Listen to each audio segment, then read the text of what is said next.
우리가 창세기를 읽을 때 굉장히 이해되지 못하는 부분을 그냥 기계적으로 읽고 지나가는 경우가 많은데, 그래서 저는 이런 부분을 그냥 지나가지 않기 위해서 지난 10년 동안 유대인들 랍비들이 공부하는 그 방식으로 구약 성경하고 신약 성경을 공부를 해오고 있습니다. 그 예를 들면은 우리가 이 창세기 15장 이후에 아브라함에 대한 이야기가 나오면서부터 시작해서 아브라함의 역사가 바로 야곱으로 되고 그 이삭으로 되고 야곱으로 되고 이렇게 연결되는데, 거기에는 이해하지 못할 부분들이 상당히 많이 있습니다. 그 가운데 하나가 오늘 우리가 읽은 이 에서 이야기입니다. 에서. 야곱과 에서 이야기입니다. 그 이삭이 어떻게 두 아들 가운데서 그 상속이 이루어지는 둘째 아들 야곱을 사랑하지 않고 그 아버지가 이삭을 사랑했다는 부분이 나오는데, 그 성경이 왜 그렇게 이야기를 하는가? 우리가 오늘 읽은 이 창세기 25장 27절에 28절에 나오는 이야기도 후반에 보면 무슨 말이 나오냐면은 이삭은 에서가 사냥해오는 고기의 맛이 들리더니 에서를 사랑하였고 그 아내 리브가는 야곱을 사랑하였다. 부부간에 두 쌍둥이 아들이 나왔는데, 한 사람은 아버지는 큰 아들을 사랑하고 어머니는 쌍둥이 작은 아들을 사랑하는 이와 같은 그 불협화음이 일어나는 이야기가 나오는데, 그 단서가 27장 27절 8절 딱 읽어보면은 아버지가 에서를 사랑하는 이야기가 참 이상합니다. 좀 저질이에요. 네. 그 사냥을 잘 해오기 때문에 아버지는 에서를 사랑하고, 그 어머니가 그 리브가가 야곱을 사랑하는 이야기를 충분히 설명이 됩니다. 왜냐하면 그 앞에 25절부터 시작해서 15장부터 나오는 아브라함에 대한 이야기가 두 아들 이야기 나오는데, 야곱에 대해서는 뭐 철저하게 나옵니다. 예, 뱃속에서 임신했을 때부터 뱃속에서 두 아들이 싸우는데, 두 종족이 싸우는데 형이 아우를 이기지 못할 것이다. 그래서 결과적으로는 동생이 형을 지배하게 될 것이고 동생이 아버지의 대를 이을 것이라고 딱 결정적인 이야기를 딱 나와버렸습니다. 그런데 그 뒤에 나오는 이야기들을 보면은, 계속해서 보면은 아버지 이삭은 계속 에서를 사랑하는 이야기가 불쑥 튀어나옵니다. 참 이상하잖아요. 성경에서 만약에 그 언약으로 아브라함이 대를 이을 사람이 야곱으로 정해졌으면은 모든 걸 야곱 중심으로 딱 이루어져야 될 건데, 아버지는 엉뚱하게 계속해서 그 에서를 사랑한다는 이야기가 나오는 게 지금 딜레마입니다. 이런 내용을 우리가 어떤 참고서를 통해서나 선생님을 통해서 우리가 해결받지 못하고 지나가면 우리들의 신앙은 정말로 형식적인 신앙 속에서 헤맬 수밖에 없습니다. 왜냐하면 문제를 해결하지 못하고 나아가기 때문에. 리브가가 왜 야곱을 사랑했는지는 분명합니다. 제가 말씀드린 대로 리브가가 하나님으로부터 그 예언이 두 민족의 너희 태안에 들어있다. 너희 태안에서 두 백성이 나올 것이다. 나눌 것이다. 한 백성이 다른 백성보다 강할 것이며 형이 동생을 섬길 것이다. 야곱은 쌍둥이 가운데 그 동생이었는데, 이렇게 아버지와 어머니가 아들을 사랑하는 그 포인트가 달라집니다. 이런 의미에서 오늘 우리가 한번 생각해 볼 거는, 우리가 다 이제 성년이 되어서 자녀들을 두고 삽니다. 두고 사는데, 진짜 아이들을 사랑할 때 하느님의 말씀에 의해서 사랑한다면은 단긴 우리는 야곱만 사랑해야 됩니다. 그게 아니라는 이야기예요. 그래야 성경이 살아있는 하나님의 말씀이 되는 겁니다. 그런데 성경은 예언서를, 언약을 통해 가지고 야곱한테 딱 판정성을 줘버리는 겁니다. 에서는 살아남을 길이 없는 거예요. 그래서 오늘은 그게 아니다. 성경에 흐르는 대류는, 큰 물결은 야곱에 있는 게 아니라 에서에게도 있다. 에서에게도 있다. 그래야 야곱이 하나님의 언약을 받은 야곱이 제대로 살 수가 있다. 에서는 사람 취급하지 않으면 안 되는 게 아니라 그래서 아버지 이삭은 에서를 끊임없이 사랑한다는 이야기가 오늘 이 창세기 27장에 나오는 이야기의 중점입니다. 여기서 진짜 문제는 왜 그렇다면 왜 무엇 때문에 이삭이 쌍둥이 아들 가운데서 큰아들 에서를 사랑했는가 하는 점이 우리가 포인트가 됩니다. 성서 본문에 의하면 에서는 사냥꾼이며 집 밖에 사는 아들이기 때문에 깊이 성찰하는 사람이거나 하느님의 사람이 아니라는 것을 몰랐을까, 에서가? 사냥만 하고 밖에서만 돌아다니고 그런 사람이 몰랐을까? 그가 에서를 사랑하는 이유가 단지 성경에 나와 있는 대로 사냥해온 고기의 맛이 들렸기 때문이었을까? 그것이 이유였을까? 아버지 이삭이 에서를 사랑한 것이 고기 맛에 빗들렸을까? 에서가 좋아하는 음식에 정신과 가슴을 지배당한 것일까? 이삭은 에서가 어떻게 자기의 상속권을 팥죽 한 그릇에 팔아넘기고 상속권 자체를 대수롭지 않게 여겼던 것을 몰랐는가? 왜 에서는 계속해서 이삭을 사랑하게 되었는가? 또 한 가지, 에서가 아브라함의 전통을 이어서 유산을 그대로 유지해서 대를 이어나갈 것이라는 성경의 대동맥과 같은 흐름을 이해하지 못했던가? 아무리 생각해봐도 아버지 이삭이 에서를 사랑할 이유가 없는데 왜 아버지 이삭은 에서를 그렇게 끊임없이 사랑했을까? 이 문제를 해결하지 않으면 우리는 성경을 읽지 말아야 됩니다. 아버지 이삭은 분명히 큰아들이 순간적인 감정에 휘둘리는 변덕스러운 성질이라는 것을 알았습니다. 그래도 그것을 상관없다고 생각했을지라도 아버지 에서의 행동이 도무지 이해가 안 되는 것은, 이삭의 행동이 도무지 이야기가 안 되는 것은 그 다음 이야기에 분명히 나옵니다. 에서가 40살이 돼가지고 이제 장가를 갔는데 헷 족속과 가나안 족속에 대해서는 아브라함이 지금 아버지가 이야기하기를 너희가 자라나거든 절대로 이방 족속들하고는 상종은 하면 안 된다. 그 사람들은 하느님하고는 상관이 없는 사람들이기 때문에 헷 족속, 가나안 족속을 정말로 멀리하고 살아라 하고 유언을 하고 떠났는데 40살이 되어서 장가 가면서 그 헷 족속 가운데 아내를 유딧하고 마스밧하고 두 사람이나 데리고 와서 결혼하는 그와 같은 일을 행했습니다. 그러면 아버지에 대해서 막대한 불효를 행한 것이 아닙니까? 그죠?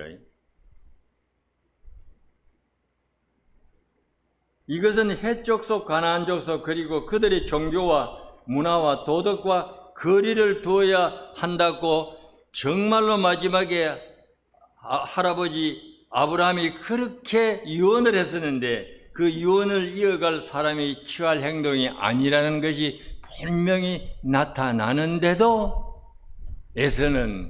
이삭은 에서를 사랑하지 않을 수가 없었다는 데 초점이 있는데 왜 그랬을까? 궁금하지 않아요? 성경을 이런 포인트를 알고 해결하고 읽지 않으면 겉읽는 거예요. 성경 통독 좋습니다. 많이 통독하셔야 됩니다. 알아야 됩니다. 아브라함도 알고 이삭도 알고 야곱도 알고 알아야 됩니다. 그렇지만 성경 속에 흐르는 물결을 이해하지 못할 때 우리는 이야기가 안 됩니다.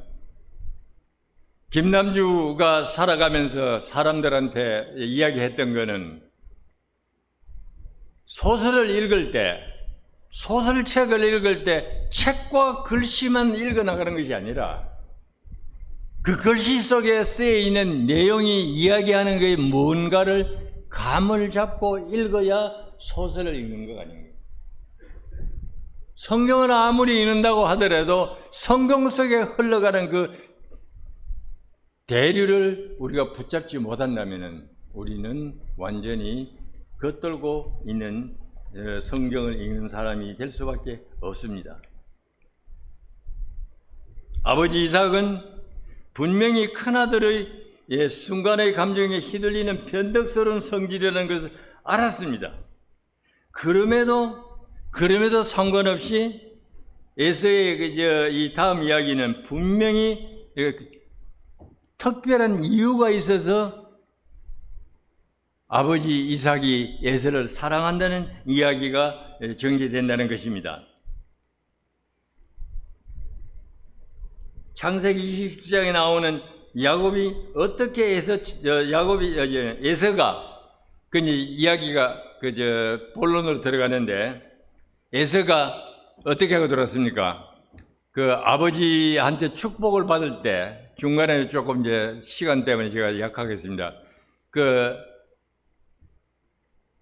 이삭이 아버지 보고 아버지가 아들 보고 큰 아들 보고 내가 지금 나이가 들어서 이제 다 죽어가는데 죽기 전에 너를 마음 놓고 축복을 해주고 싶으니까 사냥 도구를 가지고 나가가지고 사냥을 해오면은 그걸 가지고 요리를 만들어가지고 들어오면은 그 요리를 내가 원래 좋아하지 않느냐? 네 사냥해오는 그 요리를 참 좋아하니까 그걸 먹고 너하고 나하고 독대를 해서 단둘이 앉아서 하나님이 보시는 그 아래에서 마음 놓고 축복을 해주겠다고 창세기 5장 그 4절에서 이야기하고 있지 않습니까? 그 중에서 중요한 포인트가 마음 놓고 너를 축복해 주겠다. 아버지 이삭이 에서를 마음 놓고 축복해 줄 자리를 만들려고 했는데 어떻게 했습니까? 어머니 리브가가 중간에 깽판을 쳐버렸죠. 예. 그 이야기를 고자질을 했잖아요. 이삭한테.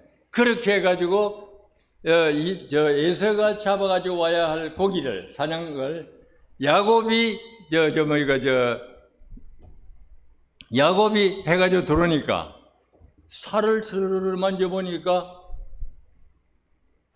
진짜 이게 털이 송송하거든요. 그래서 어머니가 어떻게 했죠? 꼼수를 쳤잖아요. 털을 가죽 털을 입혀가지고 그런 식을 해가지고 이제 막상 이삭을 에서가 속였죠. 속이고 이제 진짜 에서가 이 다음에 사냥을 해가지고 가니까 끝났다. 파는 끝났다. 이미 축복 다 했는데 그러니까 이제 마지막 장면에 무슨 이야기가 나옵니까? 아버지 이삭은 화가 나가지고 뭐라 그랬습니까? 아무 소리도 안 하고 성경에 부들부들 떨었다고 했습니다. 그 다음에 죄를 지어서 사기를 쳤던 에서는 방성통곡을 했다 그랬습니다. 왜냐하면은 내가 너를 위해서 축복해 줄 거라고 네 동생이 너를 변장하고 들어와서 그 얘기 때문에 다 축복을 해줬기 때문에 너한테 갈 것은 타임 아웃. 다 끝났다.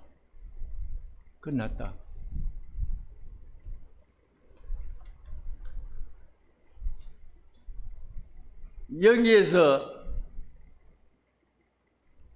에서를 향한 이삭의 깊은 사랑이 두드러지게 표현되는 거가 실제로 이제 어떤 부분에 나오냐면은 마지막 부분에 가야 결정적인 게 이제 끝장에 가야 결정적인 이야기가 나옵니다. 이 장면을 한번 우리가 이제 눈을 감고 생각해 보면은 그러니까 둘째가 들어와가지고 첫째 행세를 하면서 축복을 훔친 거. 그전에도 야곱은 무슨 전과가 있죠? 장자권까지 살짝 팥죽 한 그릇에 팔아넘기는 굉장한 제주꾼이에요. 말하자면 요새 정치판에 돌아가는 사람들 같아요. 굉장히 약삭빠른 거예요. 아주 약삭빠른 거예요. 어디 갖다 놔도 살 수 있는 사람이에요. 에서는 자신이 마련한 음식을 들고 들어갑니다.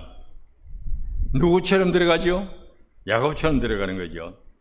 이삭이 그 다음에 이제 이제 그 모습을 보고 이제 축복을 해줬고, 그 다음에 이삭이 들어가니까 퇴짜 맞은 겁니다. 이런 형편에서 이 표현의 내용이 이삭이 처음에 절망을 하고 그 소리를 들으니까, 그 다음에는 에서가 진짜 축복을 받으려고 그러다가 두 번째로 낙심하고 마는 이와 같은 장면으로 이야기가 끝나는 듯 해 보입니다. 예, 이삭은 하도 기가 막혀서 부들부들 떨었고 에서는 소리내어서 방성통곡했다고 짤막하게만 성서에 표현하고 있습니다. 과연 이 짤막하게 표현한 에서는 아들이 사기침을 당했다는 것에 대해서 부들부들 떨었다는 것, 그 말 한마디, 동생에게 사기를 당했던 에서가 방성대곡을 했다는 그 이야기 하나 가지고 이 구절이 설명이 다 됩니까? 근데 성경은 이런 때에 아주 우리들에게 주는 그 암시가 있습니다. 구차한 설명하지 않습니다. 딱 에서는 성질을 억제할 수 없어서 부들부들 떨었고 에서는 방성대곡했다고 소리만 합니다. 이런 표현을 뭐라고 말하냐면은 말로 표현된 것보다 그 배경 속에 훨씬 더 많은 이야기가 들어있는 이 표현 방법을 배경으로 가득 찬 본문이라고 그럽니다. 배경으로 가득 찬 본문. 소설에서 표현을 할 때 말로 표현하는 게 아니라 배경으로 가득 찬 본문. 멋있잖아요. 구약 성서를 읽으면서 배경으로 가득 찬 본문. 이게 어디 나오냐면은 아브라함이 100세의 아들을 얻으려는 게 누구를 얻었죠? 이삭을 얻었죠. 이삭을 얻어가지고 잘 키우려고 했는데 어디 하필이면 왜 100세가 됐어? 다 죽어갈 때쯤 돼서 낳은 자식을 하니까 그걸 또 모리아산에서 바치라고 그러잖아요. 하나님이 병 주고 약 주는 거예요. 그래서 그 아브라함이 그 형편이 어떻겠어요? 그런데 어떤 그 감정 표현은 성경 속에 하나도 나타나지 않습니다. 나타나지 않습니다. 모리아산으로 아버지가 아들을 데리고 갑니다. 가면서 묻습니다. 제물로 바칠 양하고 그건 어디 있습니까? 물으니까 아버지가 아무 말도, 하나님이 준비했을 거라 소리만 하지 아무 말 안 합니다. 그럴 때 아브라함이 100세에 얻은 아들을 바치라 그러는 하느님에 대해서 얼마나 그 아들을 바칠 때 그 마음이 아팠었다 하는 그 갈등하고 고민하는 내용 하나도 안 나옵니다. 그 단순히 아브라함이 100세에 얻은 아들을 모리아산으로 데리고 갔다는 그 내용은 엄청난 배경을 포함한 본문이 바로 거기도 나온 겁니다. 예.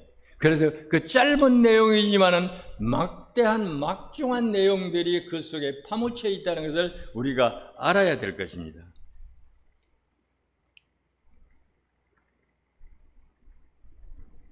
그런데 이런 형편에서 이렇게 정말로 부들부들 떨고 방성되고 하는 이와 같은 형편이 일어나는 이런 장면이 일어났는데도 왜 이삭은 에서를 포기하지 사랑하는 일을 포기하지 못했을까? 여기에 대한 성경학자들의 해석은 굉장히 많습니다.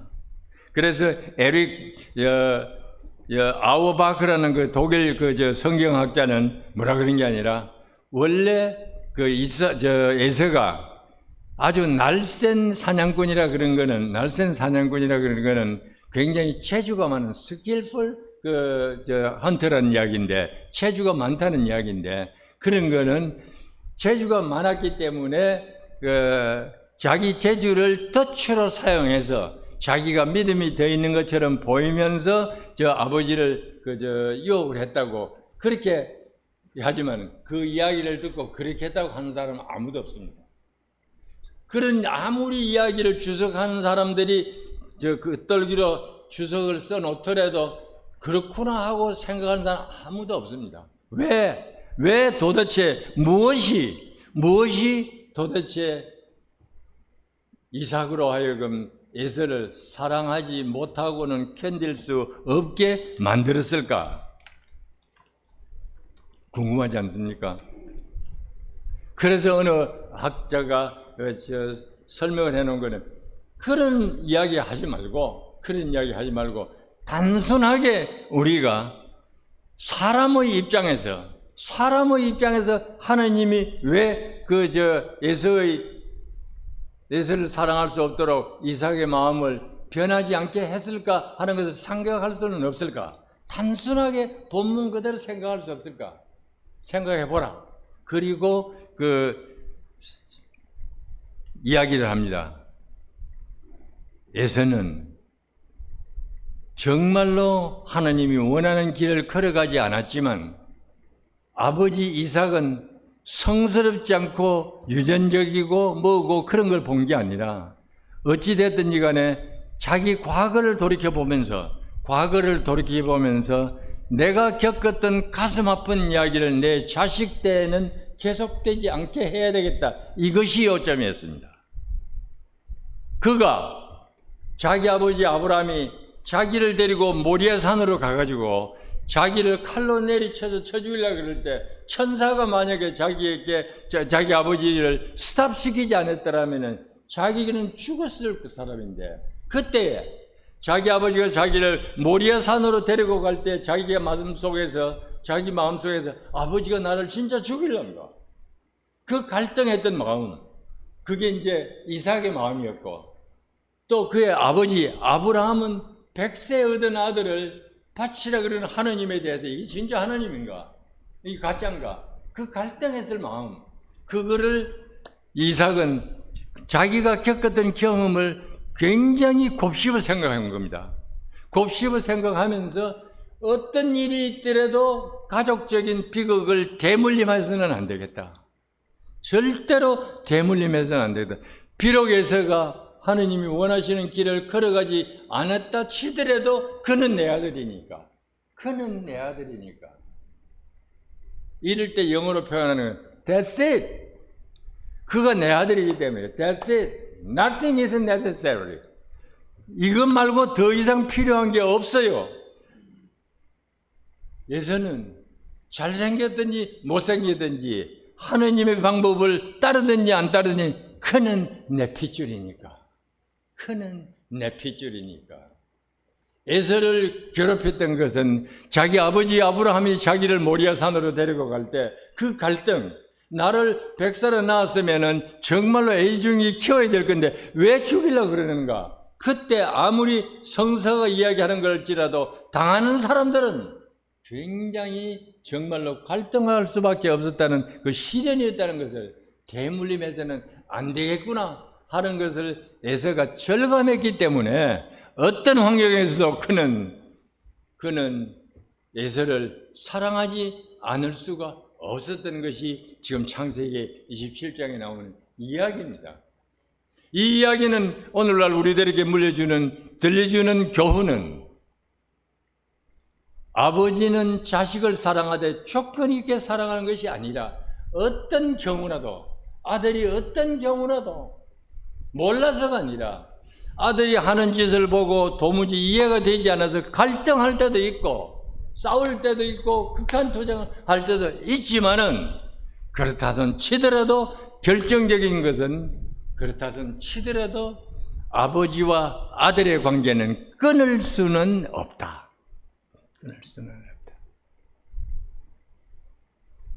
우리는 이 내용을 공부하면서 얼마나 어떤 사람들은 울고 어떤 사람들은 통회를 하고 어떤 사람들은 정말 부들부들 떨면서 내가 내 자식을 얼마나 사랑하지 못했던가, 내가 정말로 내 자식을 어느 만큼 사랑하는가, 어느 만큼 타산적으로 사랑하는가, 이것을 보면서 성경이 우리들에게 말하는 것은 이때 이삭이 에서를 사랑하지 않을 수 없다는 그 내용이 얼마나 우리에게 큰 교훈이 되는가를 우리가 여기서 배울 수가 있습니다. 비록 에서가 하나님이 원하시는 길을 걸어가지는 않았을지라도 그것을 몰라서가 아니라 알았을지라도 어찌 됐든지 간에 이삭에게는 이 아들은 내 아들이기 때문에, 큰아들 작은아들이 아니라 내 아들이기 때문에, 내가 아버지이기 때문에 오늘 우리에서 처음 선택한 찬송가를 아무리 찾아봐도 아버지 사랑하는 걸 찾을 수가 없어서 단어만 바꿔서 어머니 사랑.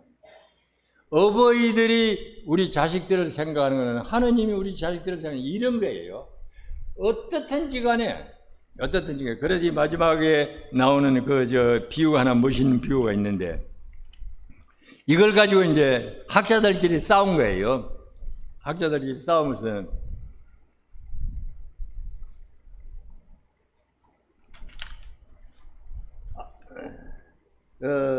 유대인들 랍비들 가운데 한 사람은 모세오경의 대가인 랍비 유다하고 랍비 메일이라는 사람이 있는데, 이 메일과 유다가 이게 하느님의 사랑에 대해서 표현하는데, 뭘 표현하냐면은 신명기 14장 1절에 보면은 유대 민족이 하느님의 백성이라는 걸 뭐라고 표현했냐면은 너희는 너희 하나님 자녀이다. 그 신명기 14장 1절에 찾아보시면은 너희는 하나님의 자녀다. 이 뜻이 무슨 뜻이냐고 그러는데, 둘이 싸우는 거예요. 싸우는데 랍비 유다는 왜 하나님의 자녀라고 그러냐면은 유대인들이 하나님의 뜻대로 살기 때문에 하나님의 자녀라고 그런다.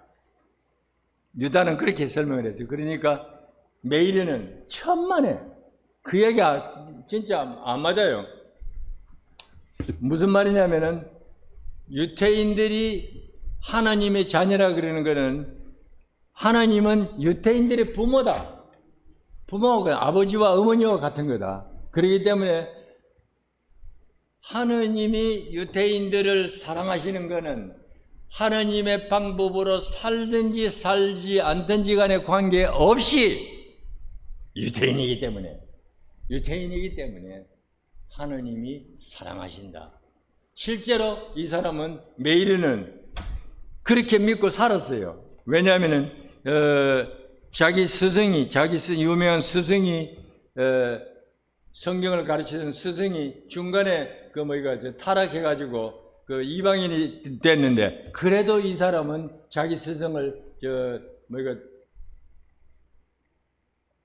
배반하지 않고 끝까지 스승과 함께 성경을 공부하고 그렇게 살다가 스승이 세상 떠날 때는 못된 짓을 하고 그러다가 마지막에는 고해성사를 하고 내가 정말로 자네한테 정말 죽을 죄를 지었네. 하느님 앞에 못쓸 짓을 하고 살지만은 마지막에는 자네 앞에 부끄럼 없이 내가 하느님 앞에 가네 하고 고해성사를 하고 떠났다 그러면서, 사람이 사람을 볼 때 어떤 일을 하더라도 우리는 끝까지 용서하며 살아야 된다는 그런 이야기를 하면서, 메일은 오늘도 신명기 14장 1절을 보면서 우리가 하나님의 자녀되면 우리가 타락했든지 우리가 빗나간 길로 갔든지 일시적으로는 그럴런지 모르지만은 그렇다고 해가지고 하나님하고 우리의 관계는 끊을 수가 없다고, 메일은 그 주석에다가 붉은 줄을 3개를 치면서 절대로 우리는 어떤 사람이든지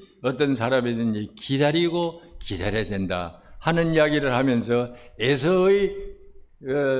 이삭의 에서 사랑을 참으로 우리들에게 간접적으로 교훈해주고 훈시해주는 그런 이야기를 들려주었습니다. 이 에서 사랑에 대한 이야기가 우리가 보통으로 들어야 될 이야기가 아니라, 우리가 자녀들을 사랑할 때에 어떤 아이는 똑똑하고 어떤 아이는 무슨 운동을 잘하고 어떤 아이는 노래를 잘하고 장기가 있어서 우리가 그 아이를 사랑하는 게 아니라, 어떤 환경에 있든지 간에 그 아이가 나쁠 때는 원망하고 싶기도 하고 때려주고 싶기도 하고 별의별 다 하고 싶지만 어찌 됐든지 간에 그는 우리의 아들이라는 관계를, 나와 그와의 사이의 관계는 끊을 수 없다는 것을 우리가 명심하고 살아야 된다는 것이 오늘 이야기의 중심인 것 같아서 공유를 했습니다.